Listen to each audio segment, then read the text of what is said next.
صلی علی رسولہ الکریم اما بعد فاعوذ باللہ من الشیطان الرجیم بسم اللہ الرحمن الرحیم وقال اللہ تعالی فی القرآن المجید القرآن الرشید اب یختص برحمتہ من یشاء اب اللہ ذو الفضل العظیم صدق اللہ العظیم۔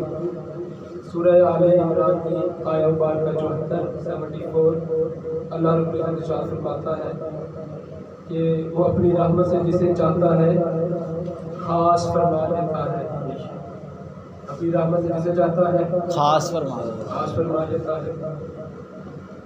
اہل بیت اطہار کی جو شان ہے، جو مرتبہ ہے، اسے قطعاً جلنا نہیں چاہیے،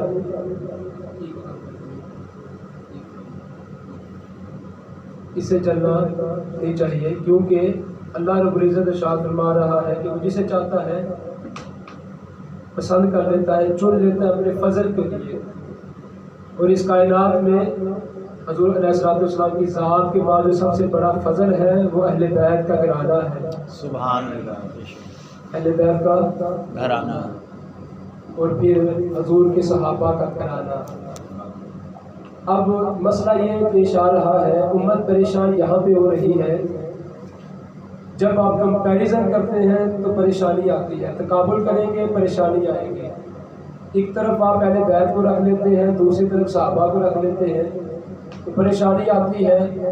یا اگر آج شان اہل بیت کا مجمع ہے اور جلسہ ہے تو وہاں پہ اگر آپ شان صحابہ کو چھیڑیں گے یا ذکر کریں گے تو پریشانی آتی ہے، سننے والوں کے لیے پریشانی آتی ہے، جو مقرر ہے اس کے لیے پریشانی آتی ہے کہ اس موضوع کو کیسے سمیٹے، اس موضوع کو کیسے سمیٹے۔ آپ ذرا حاضر ہو کے بیٹھے، میں آج عقیدے کی بات کرنے لگا ہوں۔ بات عقیدے کی اس قدر پھیل چکی ہے کہ ہمارے اہل سنت کو نہیں پتا کہ ہمارا عقیدہ کتنا روشن ہے، اتنا سورج روشن نہیں، اللہ کی قسم واللہ اتنا سورج روشن نہیں جتنا ہمارا عقیدہ روشن ہے۔ اور پھر ہم اس قدر گھبرا جاتے ہیں نا، کوئی پوچھے جی ہاں جی آپ اہل سنت کیوں ہیں جی، ہمارے بڑے ہیں، وہ کہتے ہیں جی ہندو بھی یہی کہتے ہیں کہ ہمارے بڑے ہندو تھے، تم بھی یہی کہتے ہو کہ ہمارے بڑے تھے اور ہم اس لیے سننی ہے۔ تو ہمارے اہل سنت جو بھائی ہیں وہ پریشان ہو جاتے ہیں، کیا جواب دیں؟ اصل میں ہم نے جواب ہی غلط دیا ہے، وہ ہمارے جواب سے بھی سوال دھر دیتے ہیں۔ اگر کوئی پوچھے آپ سنی کیوں ہے تو کہو داتا علی اجمیری سنی ہے۔ سبحان اللہ، آپ کہیں سبحان اللہ، سبحان اللہ۔ اسی محفل میں بھی ہم نے ذکر کیا تھا کہ محفل اور عام مجلس کا فرق ہے۔ عام مجلس کا اور محفل کا فرق یاد رکھیں، وہ تنہائی کی بات ہے، آپ اونچا نہ کہیں، تنہائی میں ذکر کریں۔ جب مجلس میں آتے ہیں تو یہ تو حدیث بری پڑی ہے اس بات سے کہ ایسے ذکر کرو کہ جیسے تمہیں دیکھنے والے دیوانہ کہیں، تو آپ یہ ایسے سبحان اللہ کہا کریں کہ لوگ سمجھیں کہ یہ دیوانہ ہے۔ محفل کا مطلب یہ اجتماعی ذکر کرنا، تو اگر خاموشی سے منہ ایسے رکھ کے چلے جانا ہے تو پھر وہ تو گھر کے اندر ہی مقصد پورا ہو رہا ہے۔ تو اب بات سمجھے کہ پوچھے آپ سنی کیوں ہے تو یہ نہ کہیں کہ ہمارے بڑے ہیں، الحمدللہ بڑے تو ہیں، لیکن آپ یہ کہیں داتا علی اجمیری سنی ہے، خواجہ اجمیری سنی ہے، شیخ احمد سرہندی سنی ہے، یا شیر محمد سرپوری سنی ہے، کیلے والے سنی ہے، سرہند والے، پھر بغداد والے، سبحان اللہ، سبحان اللہ۔ اور پھر میں بتاؤں ابو بکر بھی سنی ہے، سبحان اللہ، عمر بھی سنی ہے، سبحان اللہ، عثمان بھی سنی ہے، سبحان علی بھی سنی ہے۔ سبحان اللہ۔ آپ کہیں گے وہ کیسے؟ حضور کو پکارنا اور حضور کو زندہ جاننا یہ کس کا عقیدہ ہے؟ اہل سنت کا، اہل سنت کا۔ تو آؤ جب صدیق کا لاشہ اقدس پڑا ہے اور صدیق آخری وقت یہ وصیت کر رہے ہیں کہ اے میری بیٹی، اور جو صحابہ کو وصیت کر رہے ہیں کہ مجھے جب کفن دے دو تو پھر حضور کے روضہ کے سامنے میری میت رکھ دینا، عرض کر دینا، جو حکم ہو اس کے مطابق عمل کرنا، اگر اجازت مل جائے رسول اللہ کی بارگاہ سے تو میرے حجرہ اقدس کے اندر مجھے دفن کرنا، اور اگر نہ ملے تو جنت البقیع میں دفن کر دینا۔ اب علی کا عقیدہ کیا ہے، ابو ہریرہ کا عقیدہ کیا ہے، عبداللہ ابن مسعود، یہ سارے جید صحابہ موجود ہیں، وصیت کرنے والے صدیق اکبر ہیں، وصیت سننے والے صحابہ کبار ہیں، اور انہوں نے نہیں کہا صدیق یہ کیا عقیدہ ہے، حضور تو قبر میں ہے۔ کسی نے نہیں کہا صدیق یہ کیا کہہ رہے ہو، حضور کیا جواب دیں گے۔ سب کو پتا تھا کہ حضور با اختیار نبی ہے، سبحان با اللہ، اختیار نبی ہے، سبحان اللہ، نبی مجبور نہیں ہوتا۔ آج یہ تعریف کی جاتی ہے نبی مجبور ہے، اس کے پاس یہ نہیں، اس کے پاس یہ نہیں، وہ نبی ہی نہیں جو مجبور ہے، آپ اور میں مجبور ہیں، نبی تو با اختیار ہوتا ہے، وہ ایک ذات کے انڈر ہے، وہ اللہ کی ذات ہے، باقی وہ ہر چیز میں با اختیار ہے۔ سبحان اللہ، ماشاء اللہ۔ اب کیا ہوا، لاش اقدس رکھا گیا، صحابہ نے فریاد کی، جالی مبارک کو تالا لگا تھا، تالا بھی کھلا۔ میرے دادا مرشد کہا کرتے تھے کہ چیلنج ہے قیامت تک اس کا جواب دو، وہ تالا کس نے کھولا؟ اور پھر آواز آئی حبیب کو حبیب سے ملا دو، حبیب حبیب سے ملنے کا مشتاق ہے، سبحان اللہ، یعنی یار کو یار سے ملا دو، یار یار کا مشتاق ہے۔ یہ کس کا عقیدہ ہے؟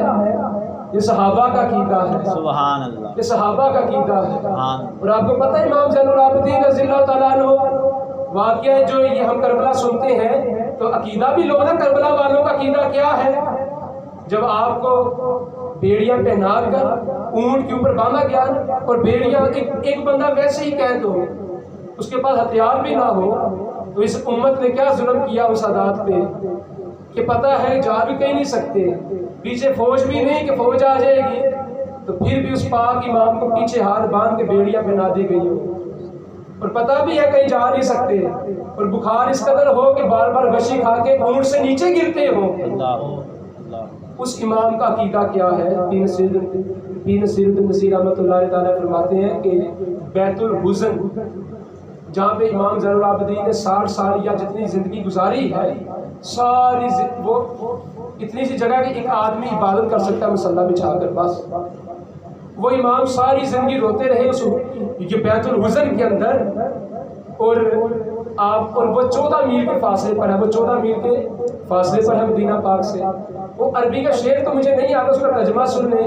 آپ یہ کہا کرتے تھے کہ اے صبا جا مدینے میں میرے نانا کے حضور سلام عرض کر۔ سبحان اللہ، سبحان اللہ، یہ تو وہ ہے جو 14 میل کے فاصلے سے فریاد کر رہے ہیں صبا کو مخاطب کر کے، تو جب ہم سنی کہیں اے صبا مصطفیٰ سے کہہ دینا، سبحان اللہ، سبحان اللہ، سبحان اللہ، نعرہ تکبیر، نعرہ رسالت، نعرہ حیدری، حسینیت، حسینیت، حسینیت، یہ عقیدہ امام کا عقیدہ ہے۔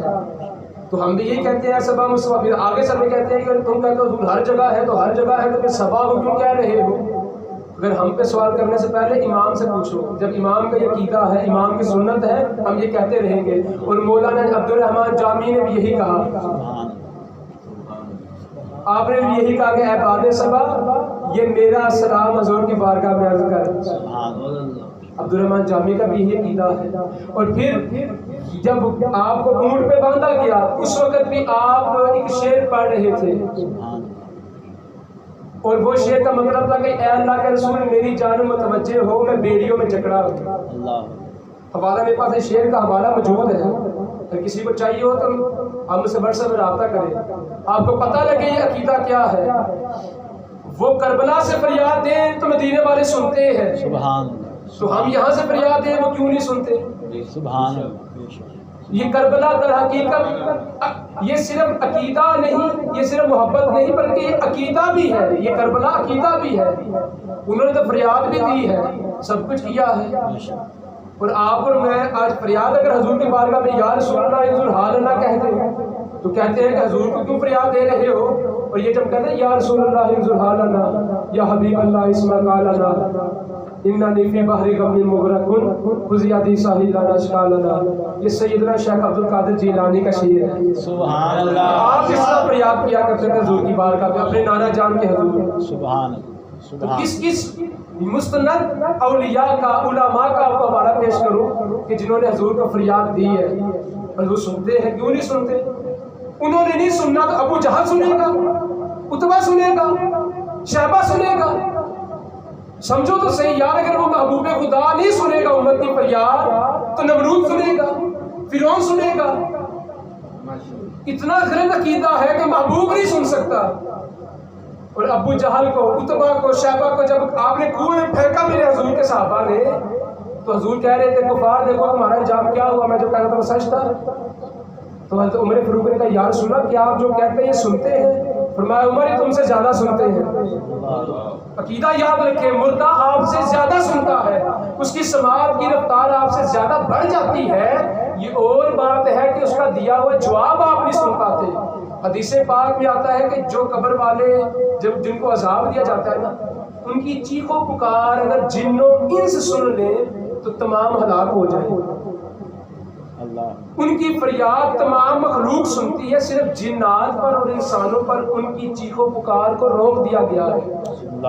اور حدیث پاک میں آتا ہے کہ وہ مردہ تم جس کی قبر پہ جاتے ہو، جب تم گھر سے ارادہ کرتے ہو تو وہ یہ بھی جانتا ہے کہ میری قبر پہ آنے والا کون ہے، میرا کیا لگتا ہے۔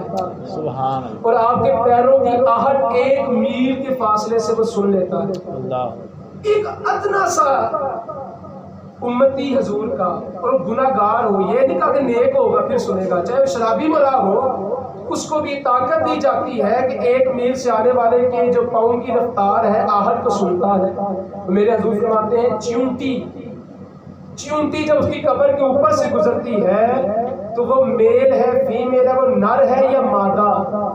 آپ چیونٹی کے بارے میں یہ نہیں بتا سکتے یہ مادہ چیونٹی ہے نر چیونٹی ہے، لیکن حضور فرماتے ہیں کہ وہ مردہ یہ جانتا ہے کہ اس کی قبر کے اوپر سے گزرنے والی چیونٹی نر ہے یا مادہ۔ تو جو ادنا سا امتی یہ جانتا ہے کہ یہ نر ہے مادہ ہے، آنے والا میرا بیٹا ہے، میرا باپ ہے، میرا بھائی ہے، میرا کوئی اور رشتہ دار ہے، تو کیا حضور کو نہیں پتا مدینے پاکستان سے آئے ہیں، شیخ پورہ سے لوگ آئے ہیں؟ اور پھر دیکھو حضور کی شان پھر نہیں سمجھتے کہ تم اور میں تو ایک بولی جانتے ہیں۔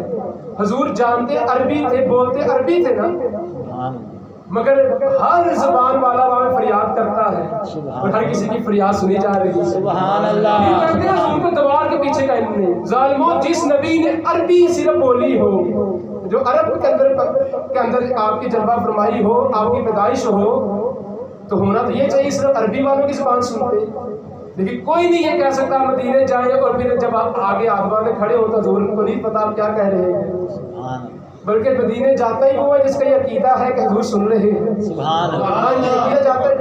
اور کون جاتا ہے؟ وہ کہتے ہیں جی مدینے میں 50 نیکیوں، یہ بھی عقیدہ یاد رکھیں، کہتے ہیں جی کعبے میں 1,00,000 نماز کا ثواب ہے، مدینے میں جاؤ تو 50,000 کا ثواب ہے، تو مدینے جا کے تم نے کیا کرنا ہے؟ مکے میں نماز پڑھو، 1,00,000 نماز کا ثواب لو۔ ایسے بدبخت بھی ہیں جو حضور کی بارگاہ صاحب کو روک رہے ہیں۔ تو عقیدہ یاد رکھیں، وہ پوچھے آپ اہل سنت کیوں ہے؟ اس کا سبب یہ ہے کہ ہمارے سارے اولیاء کاملین سنی ہیں۔ سبحان سارے اولیاء کاملین سنی ہیں۔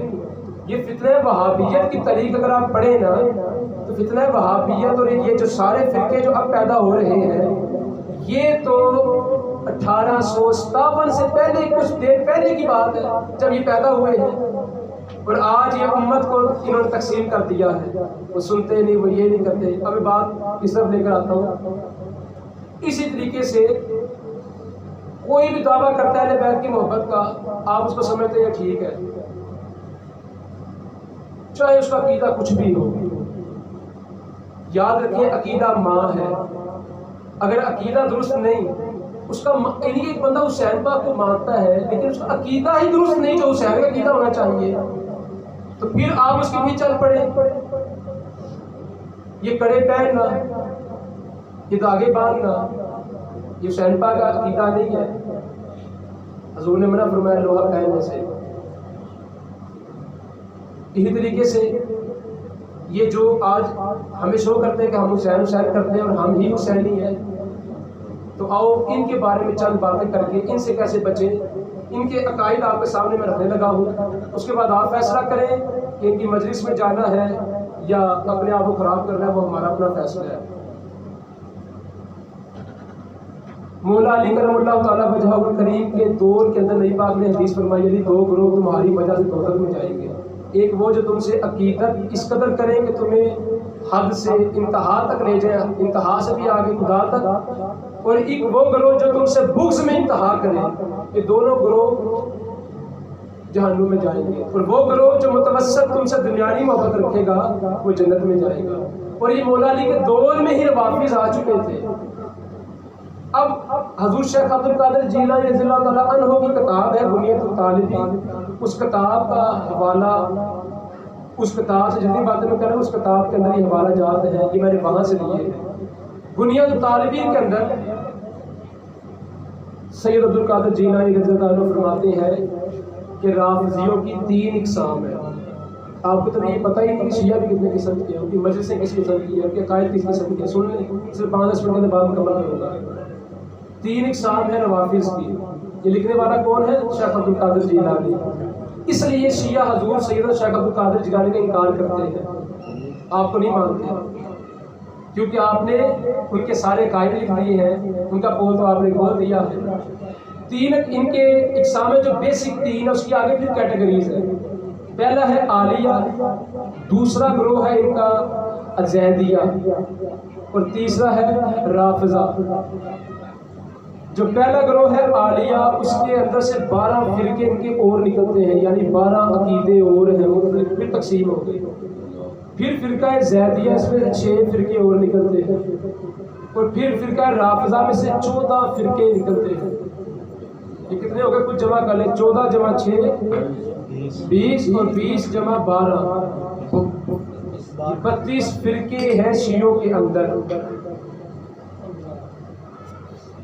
آپ تو کہتے ہیں کہ کوئی بار شیعہ کوئی بار محرم میں ذکر کرتے ہیں، ہم بھی کر لیں گے ان کے پیچھے جا کے۔ تو اب یہ سوچو کہ 32 میں سے کس کے پیچھے چل رہا ہے؟ تو آؤ عقیدہ اہل سنت کو تسلیم کرو، ہم ایک ہی ہے، ہم تقسیم نہیں ہے، ہم تو ایک ہی ہے، ہمارا عقیدہ بھی ایک ہی ہے، منشور بھی ایک ہی ہے۔ یہ نہیں کہ داتا علی اجمیری کا کچھ اور عقیدہ بن گیا، حضرت عبد القادر جیلانی کا کچھ اور عقیدہ بن گیا، نہ، ہمارا عقیدہ وہی ہے جو صحابہ کا عقیدہ ہے۔ تو ان کے کتنے 32 گروہ ہیں۔ ان کا پہلا عقیدہ کیا ہے؟ ان کے نزدیک حضرت مولا علی کی امامت کے علاوہ جو لوگ علی پاک کی امامت کو نہیں نہ مانتے حضور کے فوراً بعد، ان کے نزدیک ساری امت مرتد ہو چکی ہے، اور مرتد کا مطلب ہے واجب القتل۔ ان کا یہ میں اب کیٹیگریز نہیں سنا رہا، صرف ان کی جو مجموعی عقیدے سارے 32 فرقوں کے عقیدے 5-10 منٹ میں آپ سے جانا چاہ رہا ہوں۔ اور ہمارا عقیدہ کیا ہے کہ حضور کے بعد خلیفہ کون ہے؟ صدیق اکبر۔ اور حضور مجدد پاک لکھتے ہیں، آپ فرماتے ہیں کہ حضور کے بعد ابوبکر، ابوبکر کے بعد عمر، عمر کے بعد عثمان، عثمان کے بعد علی۔ اور جو یہ ترتیب خلافت ہے وہی ترتیب فضیلت ہے۔ یہ حضور مجدد پاک فرماتے ہیں کہ جو ترتیب خلافت ہے اسی طرح ترتیب فضیلت ہے۔ تو جو حضور کے بعد علی کو لے آتے ہیں، علی پاک کو کہتے ہیں کہ نہیں وہی امام ہے، کوئی نہیں ہو سکتا، ان کے نزدیک پوری امت مرتد ہے، یعنی ہم ان کے نزدیک مرتد ہے۔ تو جب ہم ان کے نزدیک مرتد ہیں تو ان کی مجلس میں جا کے آپ کو کیا ملے گا؟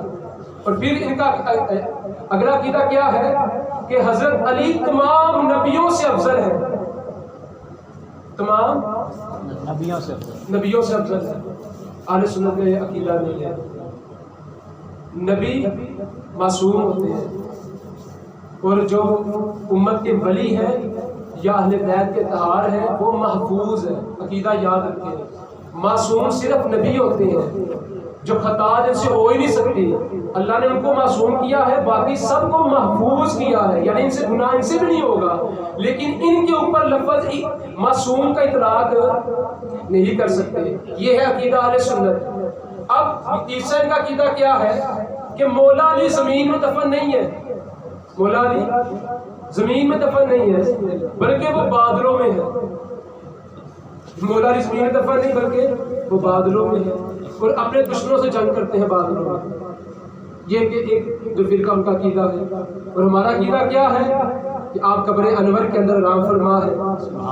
ہم مانتے ہیں مشکل کشائی کو، اسی طرح ہم کہتے ہیں یا علی مدد، اسی طرح نعت علی پڑھتے ہیں، لیکن ہمارا عقیدہ کیا ہے؟ علی پاک اپنی قبر انور کے اندر جسد انور آپ کا موجود ہے، آپ بادلوں پر نہیں۔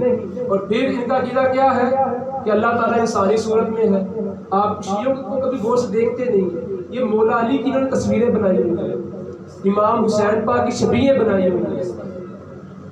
ان کے نزدیک اللہ کی بھی انسانی صورت ہے، اور ہم کیا کہتے ہیں؟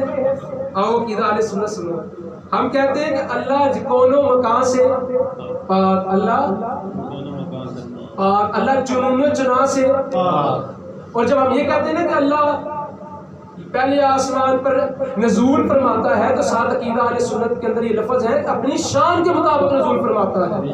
امام ابن تیمیہ اہل حدیثوں کا امام ہے، وہ ممبر پہ بیٹھا ہوا تھا تو اس سے پوچھا گیا بتاؤ اللہ جب نیچے آتا ہے تو کیسے آتا ہے؟ اس نے کہا جیسے میں اتروں گا، وہ اترا ممبر سے نیچے تو لوگوں نے جوتیاں مارنا شروع کر دی۔ یہ حوالہ میرے مرشد نے پیش کیا ہے، فرماتے ہیں جو ایسی تشریح کرتے ہیں اللہ کے بارے میں کہ جیسے ہمارا وجود ہے، وہ سنتا ہے، وہ دیکھتا ہے، فرماتے ہیں کہ وہ شرک کر رہے ہیں۔ اللہ ہر چیز سے، اللہ ہر صورت سے اپنی شان کے مطابق سنتا بھی ہے، دیکھتا بھی ہے، کیسے آتا ہے، کیسے نزول کرتا ہے، میں یہ نہیں کہتا بشر کی طرح، اپنی شان کے مطابق۔ یہ کیا ہے؟ عقیدہ اہل سنت۔ بتاؤ جس عقیدے میں توحید بھی سلامت نہ رہے ان کے پیچھے چلو گے، یا جن کے پیچھے چلنے سے توحید بھی سلامت ہے، رسالت بھی سلامت ہے؟ پھر ان کا عقیدہ ہے کہ ایک دور میں دو نبی ہوتے ہیں، ہر دور میں دو نبی ہوتے ہیں، تو جو سا دور نبی پاک کا دور ہے اس دور میں علی بھی نبی تھے، حضور پاک بولتے ہوئے نبی تھے اور علی خاموش نبی تھے۔ یہ ان کا عقیدہ ہے۔ اور جب کہ ہم علی پاک کو نبی نہیں مانتے، ہم علی پاک کو ولی مانتے ہیں، حضور کے خلیفہ مانتے ہیں، حضور کے داماد مانتے ہیں، حضور کا نفس مانتے ہیں، ساری شانیں مانتے ہیں، پر نبی نہیں مانتے۔ پھر ان کے نزدیک اللہ رب العزت نے 5 ہستیوں میں حلول کیا ہے، یعنی اللہ 5 ہستیوں میں داخل ہوا ہے پورے کا پورا، معاذ اللہ سما معاذ اللہ۔ یہ بھی توحید کے منافی ہے۔ اور عبد القادر جیلانی رضی اللہ عنہ نے لکھا اس بات کے آگے کہ اللہ ہلاک کرے ایسے لوگوں کو جن کا یہ عقیدہ ہے۔ وہ 5 ہستیاں کون ہیں؟ حضرت علی، حضرت عباس، حضرت جعفر، حضرت عقیل اور حضرت محمد صلی اللہ علیہ وسلم۔ ان 5 میں اللہ نے نزول کیا ہے، جبکہ اللہ نے کبھی نزول کیا ہی نہیں۔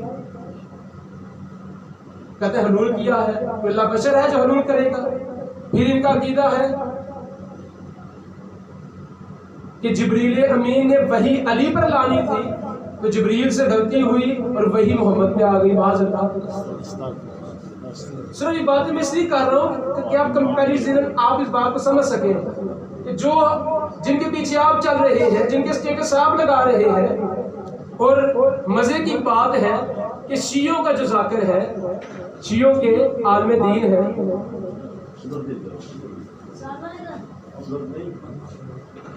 ساتھ کے دروازے سے اندر چلے،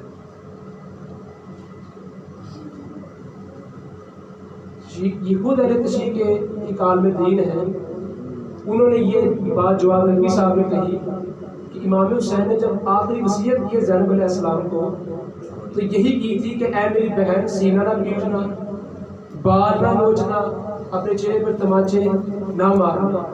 تو وہ کہتے ہیں کہ ہوا یہ ہے کہ امام حسین کی جو سنت تھی وہ رہ چکی ہے، جو کوفیوں کی سنت تھی وہ زندہ ہو گئی۔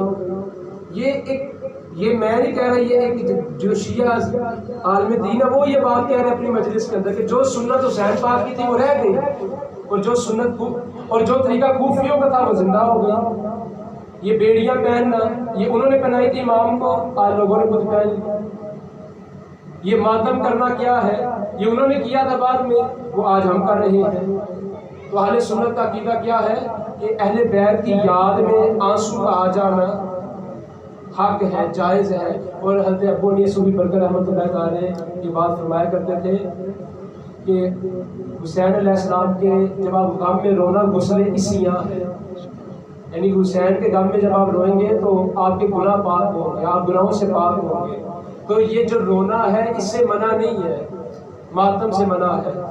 تو اپنے عقیدے کو سمجھے، اس کی حقانیت کو سمجھے، اور پھر ہم ایسے نہیں ہے کہ جو ہم حسین پاک کا ذکر نہیں کرتے، پھر جس طریقے سے ہم کرتے ہیں ویسے تو کرتا ہی کوئی نہیں۔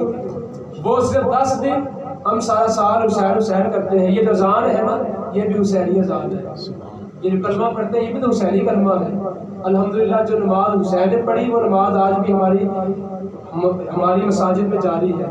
اللہ پاک ہمیں اپنے عقیدے کو اور اہل بیت طہار کی سے عقیدت کرنے کی اور ان سے محبت کرنے کی توفیق عطا فرمائے۔